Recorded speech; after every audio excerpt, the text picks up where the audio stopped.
I recently moved to this remote village deep in the mountains of Japan. This village has no convenience stores, no trains, just 2 buses a day, and in winter it's buried in snow like this. Yeah, life here is pretty tough. But somehow, the people here seem happier than the people I knew in Tokyo. Why is that? I started to paying close attention to life here, and I found the answers. They are ancient Japanese mindsets and habits that many of us already forgotten. Today I'm gonna share 5 of them with you. Let's go! First, a life less dependent on money. Since moving here, I've spent way less time stressing out money. And it's not just me. Most of the people living here don't seem very worried about money either. Everyone here must be secretly rich. They're hiding money in their storehouse, right? No, not like that. They are less dependent on money. Yeah, that's it. Let me give you 3 examples. First, barter. Did you know that Japan had a very peaceful period called Jomon period? It began about 13,000 years ago and lasted until about 2,300 years ago. For nearly 10,000 years, people lived without money. Yeah, people traded goods and skills instead. And this is the secret. This village has existed since those ancient times. So, some of that spirit still remains. Isn't it great? People trade homegrown vegetables, they share homemade pickles with neighbors. Other than that, some teaches like traditional craft, and another person helps build a shed. Like this in this village, life doesn't always require money. Second, food independence. Unlike crowded Tokyo, there's plenty of land here, so many people grow at least some of their own food. On top of that, some food is free. Why? Because in the mountains, you'll find many wild vegetables and mushrooms. And look at this! Fresh spring water! Yeah, they're everywhere. So even without a lot of money, people can still get food, sometimes for free. Third, low living costs. If you love Japan, and you've probably heard that Japanese houses in rural Japan are cheap. And that's true. Our rent, for example, it's $130 a month, including utilities. And houses like this, it's about $200. And if you want to buy one, I think you can buy them around $20,000. And if you're super lucky, you might find one for free. Crazy, right? When you put it all together, barter, food independence, and low living costs, you end up having a lifestyle that depends less on money and less time worrying about money. Which means you can be more relaxed and comfortable. Which do you prefer? Simple life with less financial stress? Fancy life, but you're always worried about the next bill. I prefer the simple life. If you're like me, maybe start relying on less on money. Maybe you can grow your food, trade skills with your friends, move somewhere cheaper. Yeah, step by step. Let's go together. Second, the mind of Jinen. When I first came to this village, this surprised me. The people here seemed incredibly natural. Nobody seemed obsessed with becoming more successful or more productive. But they seem genuinely happy. Yeah, why? I was wondering too. And I just remembered an old Japanese idea called Jinen. Jinen is the Buddhist term. It's an ancient Japanese way of life. And it means that humans are not separate from nature. We are part of it, not above it, not outside it, part of it. Have you ever seen the Princess Mononoke? People with Jinen mindset remind me of Ashitaka, not Lady Eboshi.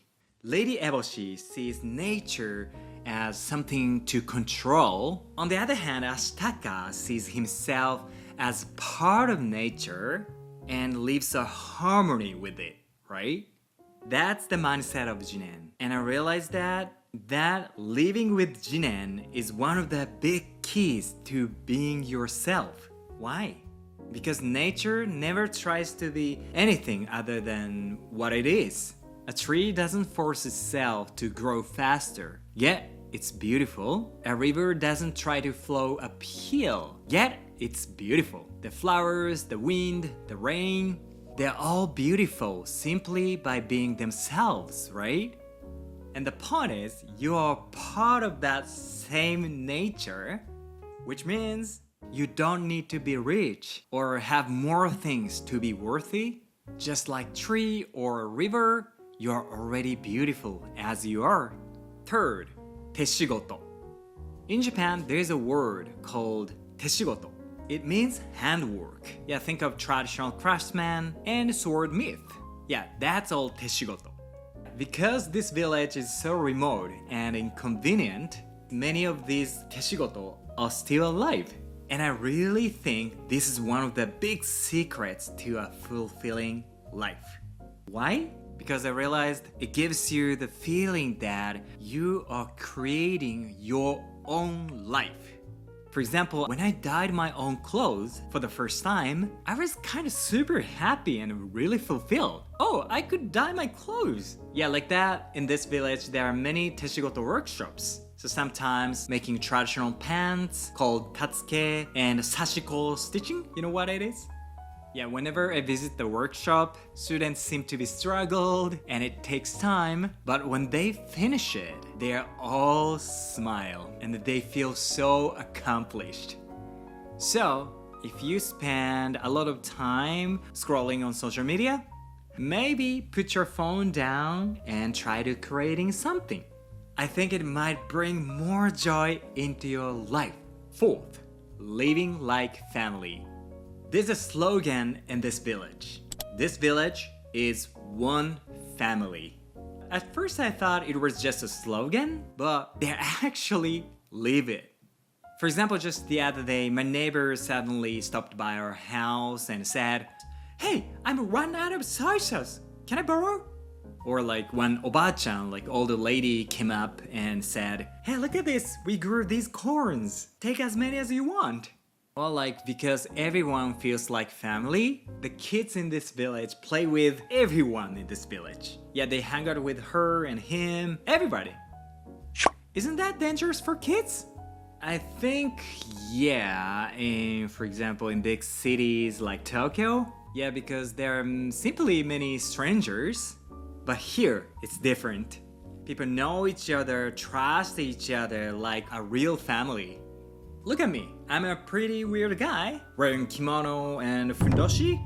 But even so, people around here treat me like family. So I'm so comfortable and feel at peace every day. Of course, it might be difficult to create a community like this area, but I believe you can build that meaningful community, even if it's small, little by little. Yeah, trust each other like family. I think that's the key to peaceful life.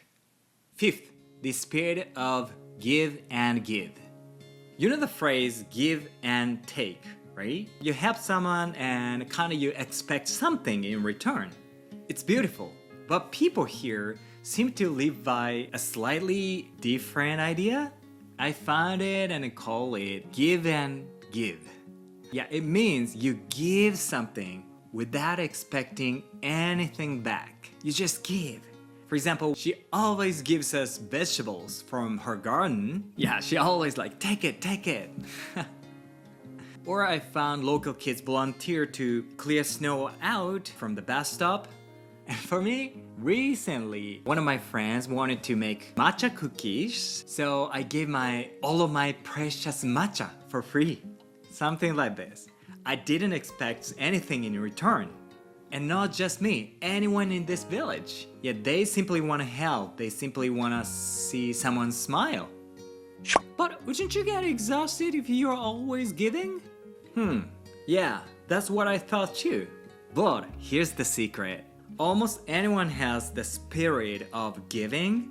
So that giving is passing around. Like Give, give, give, give, give, give, give, give. One day you share dango for everyone. Another day someone brings you cake. Like this, because everyone gives, you're not just giving, you're receiving a lot too. So that's why it doesn't feel exhausting. So why not giving something today? Just try to make one person smile. Maybe that's how trusted like family community begins. Lastly, I gotta say, the other day, a young guy from UK just came to this village. He originally planned to leave pretty quickly, maybe 3 days, but he ended up loving this place and stayed an extra week. I think he found something in this village, something that made him truly happy. And I hope you too. Have a great day. Bye bye.